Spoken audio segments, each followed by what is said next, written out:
Hi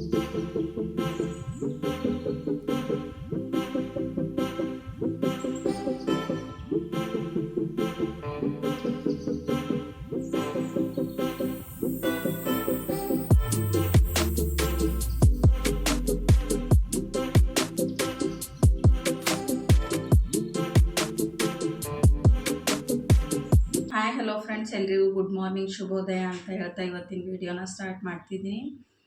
ಎಲ್ರಿಗೂ good morning. ಎಲ್ಲರೂ ಹೆಂಗಿದ್ದೀರಾ, ಚೆನ್ನಾಗಿದ್ದೀರಾ ಅಂತ ಅಂದ್ಕೊಂಡು, ಯಾರಾದರೂ ಹೊಸದಾಗಿ ನೋಡ್ತಿದ್ರೆ ನಮ್ಮ ಚಾನಲ್ನ ಸಬ್ಸ್ಕ್ರೈಬ್ ಮಾಡ್ಕೊಂಡು ನೋಡಿ ಅಂತ ಹೇಳ್ತಾ, ಆದಷ್ಟು ನಮ್ಮ ವೀಡಿಯೋಗಳನ್ನು ಸ್ಕಿಪ್ ಮಾಡಿದೆ ನೋಡಿ ಅಂತ ಹೇಳ್ತಾ ಇವತ್ತಿನ ವಿಡಿಯೋನ ಸ್ಟಾರ್ಟ್ ಮಾಡ್ತೀನಿ. ಅಲ್ಲಿ ಯಾರೋ ಬಂದರು ಅಂತ ನೋಡಿದೆ, ಅಂದರೆ ಕಿಟಕಿಯಿಂದ ಎಲ್ಲನೂ ರೋಡಿಗೆ ಹೋಗೋದೆಲ್ಲ ಕಾಣಿಸುತ್ತೆ, ಅದಕ್ಕೆ ಆಚೆ ಕಡೆ ನೋಡಿದ್ದು. ನೋಡ್ಬೋದು ಫ್ರೆಂಡ್ಸ್, ಬೆಳಗ್ಗೆ ತಿಂಡಿ ಚಪಾತಿ ಮತ್ತು ಬೇಳೆ ಪಲ್ಯನ ಮಾಡಿದ್ದೆ. ಎಲ್ಲ ಹಂಗೆ ಇದೆ. ಸಿಂಕ್ ತುಂಬ ಪಾತ್ರೆಗಳು ತುಂಬಿದೆ. ಎಲ್ಲ ಕಿಚನ್ ಕಟ್ಟಿ ಎಲ್ಲನೂ ಕ್ಲೀನ್ ಮಾಡ್ಕೋಬೇಕು. ಇವಾಗ ಕ್ಲೀನ್ ಮಾಡ್ಕೊಂಡು ಸಿಗ್ತೀನಿ. ನೋಡ್ಬೋದು ಫ್ರೆಂಡ್ಸ್, ಆಗಲೇ ಹಂಗಿರೋದನ್ನ ಎಲ್ಲನೂ ಕ್ಲೀನ್ ಮಾಡಿಕೊಂಡೆ.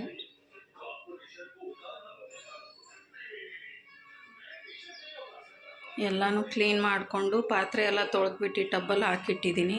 ಅಂದರೆ ನೀರೆಲ್ಲ ಹೋಗಲಿ ಅಂತ. ನೀರು ಹೋಗಿದ್ದಾದಮೇಲೆ ಆ ಕಡೆ ಇಟ್ಕೊಂಡು ಬಿಡ್ತೀನಿ.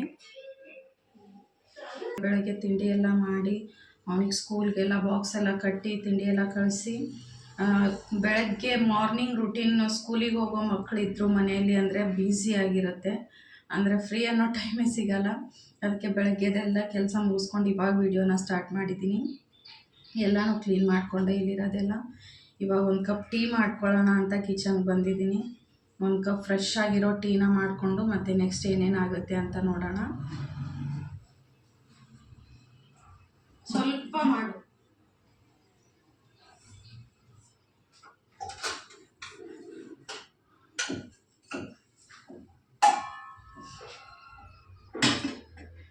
ಫ್ರೆಶ್ ಆಗಿರೋ ಟೀ ಕುಡಿದ್ಬಿಟ್ರೆ ಮೈಂಡ್ ಫ್ರೀ ಆಗಿಬಿಡುತ್ತೆ.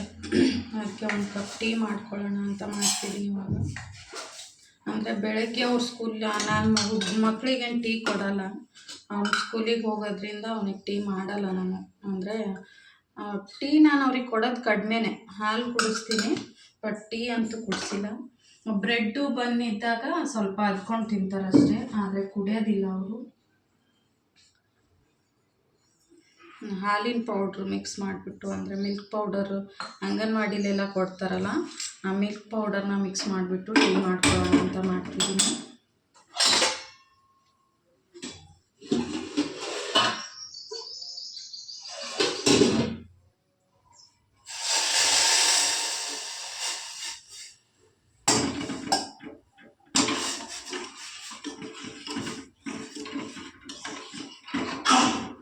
ಮಿಲ್ಕ್ ಪೌಡರಿಂದ ಕೂಡ ಟೀ ತುಂಬ ಚೆನ್ನಾಗಿ ಬರುತ್ತೆ. ಮತ್ತು ನಿನ್ನೆ ವಿಡಿಯೋದಲ್ಲಿ ನಾನು ಬ್ಲೌಸ್ ಫರ್ಮಾನ ತೋರಿಸಿದ್ದೆ. ಬ್ಲೌಸ್ ಸ್ಟಿಚಿಂಗ್ ಫರ್ಮಾನ ಯೂಸ್ ಮಾಡಿಬಿಟ್ಟು ಬ್ಲೌಸ್ ಕಟ್ಟಿಂಗ್ ಹೇಗೆ ಮಾಡೋದು ಅಂತ ನೆಕ್ಸ್ಟ್ ವೀಡಿಯೋಗಳಲ್ಲಿ ಶೇರ್ ಮಾಡ್ಕೋತೀನಿ. ಆದಷ್ಟು ನಮ್ಮ ವೀಡಿಯೋಗಳನ್ನ ನೋಡಿ ಸಪೋರ್ಟ್ ಮಾಡಿ. ಮತ್ತು ಇವಾಗ ಟೀ ಎಲ್ಲ ಕುಡ್ದಿದ್ದಾದಮೇಲೆ ನಾನು ಒಂದು ಸೀರೆ ಇತ್ತು, ನಮ್ಮ ಅಮ್ಮನ ಸೀರೆ, ಕಾಟನ್ ಸೀರೆ ಇತ್ತು. ಆ ಸೀರೆಯಲ್ಲಿ ಸ್ವಲ್ಪ ಐರನ್ ಅಂಟಿರೋದ್ರಿಂದ ಸುಟ್ಟೋಗಿತ್ತು. ಸ್ವಲ್ಪ ಶರ್ಗ್ ಮಾಡ್ಕೊತೀವಲ್ಲ ನಾವು, ಅಲ್ಲಿ ಸ್ವಲ್ಪ ಐರನ್, ಕಾಟನ್ ಸೀರೆ ಐರನ್ ಮಾಡುವಾಗ ಸ್ವಲ್ಪ ಸುಟ್ಟೋಗಿರೋದ್ರಿಂದ ನಮ್ಮಮ್ಮ ಏನಾದರೂ ಡ್ರೆಸ್ ಎಲ್ಲ ಸ್ಟಿಚ್ ಮಾಡ್ತೀಯಲ್ಲ ನೀನು ಮಾಡ್ಕೊಂಡ್ಬಿಡು ಅಂತ ಕಳಿಸಿದ್ರು. ನಾನು ಇಷ್ಟು ದಿನ ಅಂದರೆ ನಾನು ಮಷಿನ್ 1 ತಿಂಗಳು ಕಲಿಯಕ್ಕೆ ಹೋಗಿದ್ದೆ. ಒಂದೇ ತಿಂಗಳು ಕಲಿಯಕ್ಕೆ ಹೋಗಿದ್ದೆ. 1 ತಿಂಗಳಲ್ಲಿ ಎಲ್ಲ ಥರ ಬ್ಲೌಸಸ್ಸು ಮತ್ತು ಡ್ರೆಸ್ಸು, ಅಂದರೆ ಕುರ್ತಿದ್ದು ಮತ್ತು ಅನಾರ್ಕಲಿ ಡ್ರೆಸ್ದು ಎಲ್ಲ ಕಲ್ಕೊಂಡೆ ಅಲ್ಲಿ. ಅದಕ್ಕೆ ಒಂಥರ ಗಜಿಬಿಜಿಯಾಗಿ ಯಾವುದೂ ಉಳಿದಿರಲಿಲ್ಲ. ಆದರೂ ಫಸ್ಟ್ ಟೈಮ್ ಟ್ರೈ ಮಾಡಿದ್ದೀನಿ. ಅಂದರೆ ಒಂದು ರೌಂಡ್ ಅನಾರ್ಕಲಿ ಲೆಹಂಗಾ ಥರ, ಅಂದರೆ ಅನಾರ್ಕಲಿ ಟಾಪ್ ಮಾಡ್ಕೊಳ್ಳೋಣ ಅಂತ ಕಟ್ ಮಾಡಿದ್ದೆ. ಬಟ್ ಆ ಸೀರೆಯಿಂದ ಅನಾರ್ಕಲಿ ಟಾಪ್ ಚೆನ್ನಾಗಿ ಕಾಣಿಸಲ್ಲ ಅಂತ ಅಂದ್ಬಿಟ್ಟು ರೌಂಡ್ ಘಾಗ್ರಾ ಥರ, ಅಂದರೆ ಲೆಹಂಗಾ ಥರ ಕಟ್ ಮಾಡಿ ಸ್ಟಿಚ್ ಮಾಡಿದ್ದೀನಿ. ಸೈಡ್ ಫೈನಲ್ ಸ್ಟಿಚ್ ಅಷ್ಟೇ ಉಳಿದಿರೋದು. ಇವಾಗ ಅದನ್ನು ಸ್ಟಿಚ್ ಮಾಡಿಬಿಟ್ಟು ಹೇಗೆ ಬಂದಿದೆ, ಹೇಗೆಲ್ಲ ಮಾಡಿದೆ ಅನ್ನೋದನ್ನ ನಿಮ್ಮ ಜೊತೆ ಶೇರ್ ಮಾಡ್ಕೋತೀನಿ ನಾನು. ಇವಾಗ ಫ್ರೆಶ್ ಆಗಿರೋ ಒಂದು ಕಪ್ ಟೀ ಮಾಡ್ಕೋತಿದ್ದೀನಿ.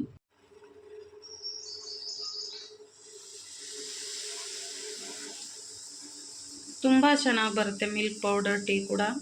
ಸೇಮ್ ನಾವು ಹಾಲಲ್ಲಿ ಮಾಡ್ತೀವಲ್ಲ, ಸ್ವಲ್ಪ ಜಾಸ್ತಿ ಮಿಲ್ಕ್ ಪೌಡರ್ ಹಾಕ್ಬಿಟ್ಟು ಮಾಡಿದ್ರೆ ಗಟ್ಟಿ ಹಾಲಲ್ಲಿ ಟೀ ಮಾಡಿರೋ ಥರನೇ ಬರುತ್ತೆ. ಟೇಸ್ಟು ಕೂಡ ತುಂಬ ಚೆನ್ನಾಗಿರುತ್ತೆ ಈ ಟೀದು. ನಾನು ಮಿಲ್ಕ್ ಪೌಡರ್ ಟೀನ ಹೇಗೆಲ್ಲ ಮಾಡಿದ್ರೆ ಟೇಸ್ಟ್ ಚೆನ್ನಾಗಿ ಬರುತ್ತೆ ಅನ್ನೋದನ್ನ ಆಲ್ರೆಡಿ ನಮ್ಮ ಹಳೆಯ ವಿಡಿಯೋಗಳಲ್ಲಿ ಶೇರ್ ಮಾಡ್ಕೊಂಡಿದ್ದೀನಿ. ಅಲ್ಲಿ ಹೋಗಿ ನೋಡ್ಬೋದು, ನೀವು ನೋಡ್ಬೋದು ಫ್ರೆಂಡ್ಸ್ ಎಷ್ಟು ಗಟ್ಟಿಯಾಗಿ ಬರುತ್ತೆ ಅಂತ. ಸೇಮ್ ಹಾಲಲ್ಲಿ ಮಾಡಿರೋ ಥರನೇ ಬರುತ್ತೆ ಟೀ. ಬಟ್ ಸ್ವಲ್ಪ ಜಾಸ್ತಿ ಹೊತ್ತು ಕುದಿಸ್ಕೋಬೇಕು ನಾವು. ಈ ರೀತಿ ಕುದಿ ಬಂದಾಗ ಬೇಗ ಗ್ಯಾಸ್ ಫ್ಲೇಮ್ನ ಆಫ್ ಮಾಡಿಬಿಡ್ಬಾರ್ದು. ಸ್ವಲ್ಪ ಜಾಸ್ತಿ ಹೊತ್ತು ಕುದಿಸ್ಕೊಂಡ್ರೆ ಟೀ ಸೂಪರಾಗಿರುತ್ತೆ ಟೇಸ್ಟು. ನೋಡ್ಬೋದು ಫ್ರೆಶ್ ಆಗಿರೋ ಟೀ ಕೂಡ ರೆಡಿಯಾಗಿದೆ. ಇವಾಗ ನೋಡಿ ಕಲರ್ ಕೂಡ ಎಷ್ಟು ಚೆನ್ನಾಗಿ ಬಂದಿದೆ ಅಂತ. ಅಂದರೆ ಯಾರಿಗಾದರೂ ಟೀ ಮಾಡಿಕೊಟ್ಟಾಗ ಮಿಲ್ಕ್ ಪೌಡರ್ ಟೀ ಅಂತ ಯಾರೂ ಕೂಡ ಹೇಳಲ್ಲ, ಅಷ್ಟು ಚೆನ್ನಾಗಿ ಬರುತ್ತೆ.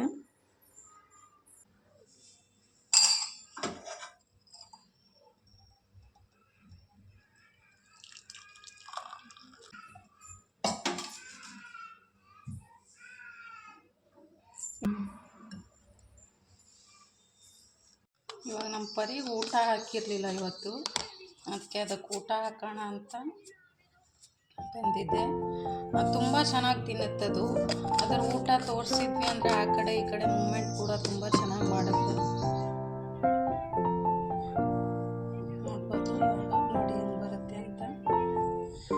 ನೋಡಿ ನಾವು ಯಾವ ಕಡೆ ಕೈ ಒಯ್ತೀವಿ ಅಲ್ಲೇ ಮೂಮೆಂಟ್ ಮಾಡುತ್ತದು. ನೋಡಿ ಎಷ್ಟು ಚೆನ್ನಾಗಿ ತಿನ್ನುತ್ತೆ ಅಂತ.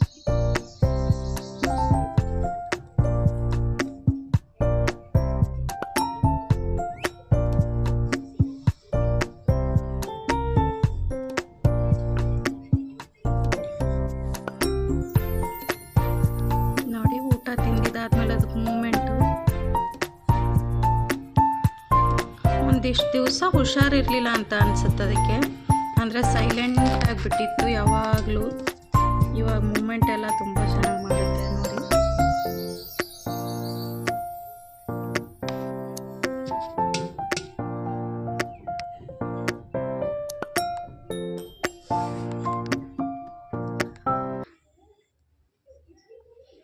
ಅದು ಮಾಡೋ ಮೂಮೆಂಟ್ ನೋಡ್ತಾ ಇದ್ರೆ ನೋಡ್ತಾನೆ ಇರಬೇಕು ಅಂತ ಅನಿಸುತ್ತೆ. ತುಂಬ ಚೆನ್ನಾಗಿರುತ್ತೆ.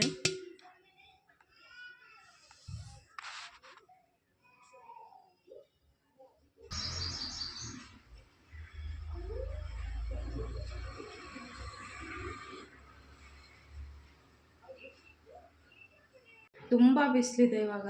ಇನ್ನೂ 10:30-11 ಗಂಟೆ ಅನ್ನೋಷ್ಟರಲ್ಲಿ ತುಂಬ ಬಿಸಿಲು ಬಂದುಬಿಟ್ಟಿರುತ್ತೆ. ನೋಡ್ಬೋದು ನೋಡಿ ಆಚೆ ಕಡೆ ಎಷ್ಟೊಂದು ಬಿಸಿಲಿದೆ ಅಂತ. ನಾನು ಇವಾಗ ಲೆಹಂಗಾ ಹೆಂಗೆ ಕಟ್ ಮಾಡಿ ಆಲ್ರೆಡಿ ಸ್ಟಿಚ್ ಮಾಡಿದ್ದೀನಿ. ಫೈನಲ್ ಸ್ಟಿಚ್ ಅಷ್ಟೇ ಉಳಿದಿರೋದು. ಅದು ಹೆಂಗೆಲ್ಲ ಸ್ಟಿಚ್ ಮಾಡಿದೆ ಅನ್ನೋದನ್ನ ತೋರಿಸ್ತೀನಿ. ನಾನು ಫ್ರೀ ಟೈಮಲ್ಲಿದ್ದಾಗ ಸ್ಟಿಚ್ ಮಾಡ್ಕೋತಿರ್ತೀನಿ ಅವಾಗವಾಗ. ಆದರೆ ಲೆಹಂಗಾ ಸ್ಟಿಚ್ ಮಾಡಿರೋದು ಫಸ್ಟ್ ಟೈಮು. ಅಂದರೆ ಫಿಟ್ಟಿಂಗ್ ಮಾಡ್ಕೊಳ್ಳೋದು ಅದೆಲ್ಲ ಮಾಡ್ತೀನಿ. ಈ ರೀತಿ ಗಾಗ್ರಾ ಸ್ಟಿಚ್ ಮಾಡಿರೋದು ಫಸ್ಟ್ ಟೈಮ್ ಆಗಿರೋದ್ರಿಂದ ಒಂಥರ ಖುಷಿ ಅನಿಸುತ್ತೆ. ಹೌದು ಫ್ರೆಂಡ್ಸ್, ಇದೆ ಅದು ಸ್ಯಾರಿ. ಸ್ವಲ್ಪ ಇದು ಕೆಳಗೆ ಫುಲ್ಲು ಸೀರೆ ಕಲರ್ ಈ ಥರ ಇತ್ತು, ಮತ್ತು ಶರಗಿರುತ್ತಲ್ಲ ಅದು ಈ ಥರ ಇತ್ತು. ಇದು ಮೇಲೆ ಬ್ಲೌಸ್ ಸ್ಟಿಚ್ ಮಾಡ್ಕೊಳ್ಳೋಂಥ ಕಟ್ ಮಾಡಿಬಿಟ್ಟಿದ್ದೀನಿ. ಇವಾಗ ಇದರದ್ದು ಇಲ್ಲಿ ಫೈನಲ್ ಸ್ಟಿಚ್ ಅಷ್ಟೇ ಮಾಡಬೇಕು. ಅದು ಮಾಡಿಬಿಟ್ಟು ತೋರಿಸ್ತೀನಿ ನಾನು ಫೈನಲ್ ಲುಕ್ ಹೇಗೆ ಬರುತ್ತೆ ಅಂತ. ನೋಡಿ ಈ ರೀತಿ ಉಲ್ಟಾ ಮಾಡ್ಕೊಂಡ್ಬಿಟ್ಟು ಸ್ಟಿಚ್ ಮಾಡಬೇಕು ನಾವು. ಅಷ್ಟೇ ಫಿಟ್ಟಿಂಗ್ ಎಲ್ಲ ನೀಟಾಗಿ ಮಾಡ್ಕೊತಿದ್ದೆ.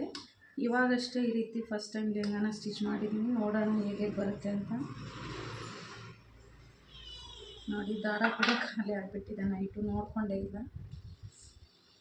ನಾನು. ಇದು ಡರ್ಬಿ ಕಂಪ್ನಿದು ಇದು ಮಷಿನ್ ತೊಗೊಂಡಿದ್ದು. ಇದು ಹೊಸ ಫೀಚರ್ ಏನು ಈ ಮಷಿನಲ್ಲಿ ಅಂದರೆ ಎಲ್ಲ ಮಷಿನಲ್ಲಿ ಇರುತ್ತೆ ಅಂತ ಕಾಣಿಸುತ್ತೆ. ಅಷ್ಟೊಂದು ಎಲ್ಲ ಥರ ಮಷಿನ್ಗಳು ನೋಡಿಲ್ವಲ್ಲ, ಅದಕ್ಕೆ ಗೊತ್ತಿರಲ್ಲ.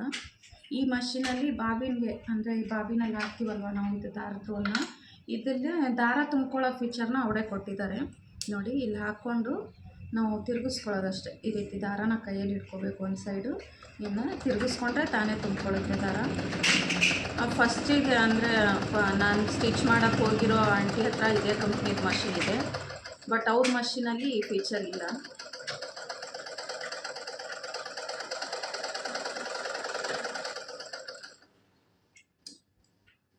ನೋಡ್ಬೋದು ಫ್ರೆಂಡ್ಸ್, ಅದೇ ಚೆನ್ನಾಗಿ ತುಂಬ್ಕೊಂಡ್ಬಿಡುತ್ತೆ. ಅಂದರೆ ಫ್ರೀ ಟೈಮ್ ಸಿಕ್ಕಾಗ ಮಾಡ್ತೀನಿ.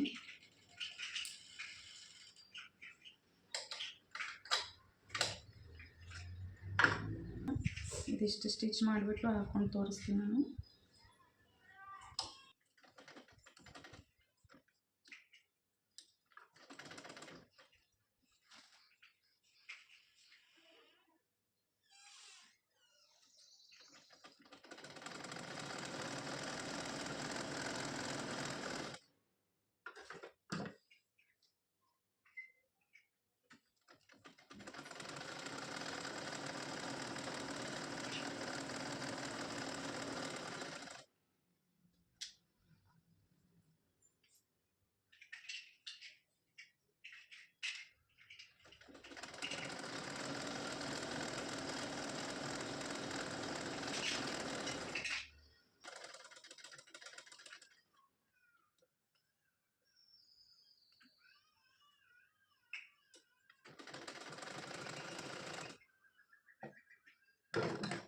ಫೈನಲ್ ಆಗಿ ಸ್ಟಿಚ್ ಮಾಡಿಕೊಂಡೆ ಲೆಹಂಗಾನ. ತುಂಬ ಚೆನ್ನಾಗಿ ಬಂದಿದೆ ನೋಡ್ಬೋದು. ಈ ರೀತಿ ಗುಂಗುರು ಇತ್ತು ನನ್ನ ಹತ್ರ ನೋಡಿ, ಅದನ್ನು ಜಾಯಿಂಟ್ ಮಾಡಿ ಅದೇ ಸ್ಯಾರಿದೆ ಒಂದು ಸೈಡ್ ಲೇಸ್ ತೆಗೆದು ಅದರದ್ದೇ ಒಂದು ದಾರ ಮಾಡ್ಕೊಂಡು ಹಾಕ್ಕೊಂಡಿದ್ದೀನಿ. ಇದು ತುಂಬ ಚೆನ್ನಾಗಿದೆ, ಸೌಂಡ್ ಕೂಡ ಬರುತ್ತೆ ನೋಡಿ. ಇತ್ತು ನನ್ನ ಹತ್ರ ಎಕ್ಸ್ಟ್ರಾ 2 ಇತ್ತು ಅಂತ ಹಾಕಿದ್ದೀನಿ, ಬಟ್ ತುಂಬ ಚೆನ್ನಾಗಿ ಕಾಣಿಸ್ತಿದೆ ನೋಡಿ. ಫೈನಲ್ ಆಗಿ ಈ ರೀತಿ ಬಂತು, ತುಂಬ ಚೆನ್ನಾಗಿ ಬಂದಿದೆ. ಇಷ್ಟು ಕೇರ್ ಮಾಡಿದ್ದೀನಿ ನಾನು, ಅಂದರೆ ರೌಂಡ್ ಇಷ್ಟೊಂದು ರೌಂಡ್ ಮಾಡಿದ್ದೀನಿ. ತುಂಬ ಚೆನ್ನಾಗಿ ಬಂದಿದೆ. ಫೈನಲ್ ಆಗಿ ನೋಡ್ಬೋದು ಎಷ್ಟು ಚೆನ್ನಾಗಿ ಕಾಣಿಸ್ತಿದೆ ಅಂತ. ಕೆಳಗಡೆ ಇಟ್ಟು ಬೇಕಾದರೆ ತೋರಿಸ್ತೀನಿ ನಾನು ಎಷ್ಟು ರೌಂಡು ಎಷ್ಟು ಚೆನ್ನಾಗಿ ಬಂದಿದೆ ಅಂತ. ಇದು ಮೇಲಿನ ಬೆಲ್ಟು ಕೂಡ ಸ್ಯಾರಿದೆ, ಅದರದ್ದೇ ನೀಟಾಗಿ ಕಟ್ ಮಾಡಿ ಹಾಕಿದ್ದೀನಿ. ಕೆಳಗಡೆ ಇಟ್ಬಿಟ್ಟು ತೋರಿಸ್ತೀನಿ ನಾನು. ನೋಡ್ಬೋದು ಫ್ರೆಂಡ್ಸ್ ಎಷ್ಟು ಚೆನ್ನಾಗಿ ಬಂದಿದೆ ಅಂತ. ಗೇರ್ ಕೂಡ ತುಂಬ ಚೆನ್ನಾಗಿ ಬಂದಿದೆ. ಫಸ್ಟ್ ಟೈಮ್ ಸ್ಟಿಚ್ ಮಾಡಿರೋದು ಅಂತ ಅನ್ನಿಸ್ತಾನೆ ಇಲ್ಲ. ಇದ್ರ ಮೇಲೆ ಬ್ಲೌಸ್ ಸ್ಟಿಚ್ ಮಾಡಿಕೊಂಡ್ರೆ ತುಂಬ ಚೆನ್ನಾಗಿ ಕಾಣಿಸುತ್ತೆ ನೋಡಿ. ಈ ಗುಂಗುರು ಎಕ್ಸ್ಟ್ರಾ ಇತ್ತು ನನ್ನ ಹತ್ರ, ಅದಕ್ಕೆ ಅದನ್ನು ಹಾಕ್ಕೊಂಡಿದ್ದೀನಿ. ಕಲರ್ ಕೂಡ ತುಂಬ ಚೆನ್ನಾಗಿದೆ ಲೆಹಂಗಾದು ನೋಡಿ, ತುಂಬ ಚೆನ್ನಾಗಿ ಬಂದಿದೆ. ನಾನೇ ಸ್ಟಿಚ್ ಮಾಡಿರೋದ ಅಂತ ನಂಬೋಕ್ಕಾಗ್ತಿಲ್ಲ ನನಗೆ, ಅಷ್ಟು ಚೆನ್ನಾಗಿ ಕಾಣಿಸ್ತಿದೆ ನನಗೆ ನೋಡೋದಕ್ಕೆ. ಮೊಬೈಲ್ ಕ್ಲಾರಿಟಿ ಅಷ್ಟೊಂದು ಚೆನ್ನಾಗಿ ಕಾಣಿಸ್ತಿದೆಯೋ ಇಲ್ವೋ ಅಂತ ಗೊತ್ತಿಲ್ಲ, ಬಟ್ ತುಂಬ ಚೆನ್ನಾಗಿ ಬಂದಿದೆ.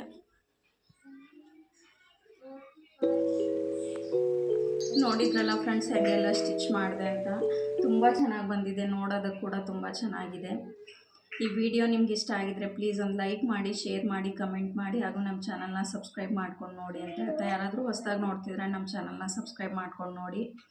ಮತ್ತು ನಮ್ಮ ವೀಡಿಯೋಗಳು ನಿಮ್ಗೆ ಇಷ್ಟ ಆಗ್ತಿದ್ರೆ ಪ್ಲೀಸ್ ಸ್ಕಿಪ್ ಮಾಡದೆ ನೋಡಿ ಅಂತ ಹೇಳ್ತಾ ನೆಕ್ಸ್ಟ್ ವೀಡಿಯೋದಲ್ಲಿ ನಾನು ಸಿಗ್ತೀನಿ.